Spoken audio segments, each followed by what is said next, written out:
Joining us here on The News at 6, I'm Mike Seela. And I'm Dawn Baker. Effingham County Humane Enforcement spoke with our Madeline Biercer today as deputies arrested a woman last week for doing just that. She joins us now live with a warning to pet owners this summer. Yeah, Don, Mike, it's about 95 degrees outside right now, give or take, and we turned our work car off about 5 or 10 minutes ago, and it looks like it's just about over 100 degrees right now. I believe the pavement's around 120 to 130, so just shows you how quickly things can heat up, and that's with the windows down. Now, this is the reason that an Effingham County woman was arrested last week. She allegedly left her dog in her car outside of her work for about 2.5 hours, but the windows were all the way up, they were cracked, and that car was in direct sunlight. She's now facing charges in jail and has had that dog since taken away from her, but it just reminds people about the stern warning law enforcement are giving. Do not leave your pets in your car for any reason at all. Now, some of those symptoms of heat stroke or heat exhaustion in dogs can begin very quickly, just after about 5 or 10 minutes.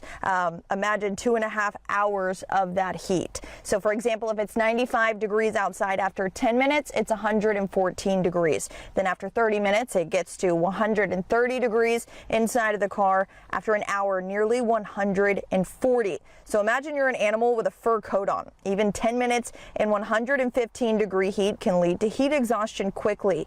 Here's a look at some of those symptoms. For heat exhaustion, it's dizziness, excessive sweating, then it moves to a rapid or a weak pulse with muscle cramps. Heat stroke is the next phase. That begins with a throbbing headache for humans, no sweating, with a rapid pulse, hot, red, and dry skin, and then losing consciousness. The windows being down or even cracked isn't good enough, law enforcement says. They're warning people not to leave their pets in cars for any reason.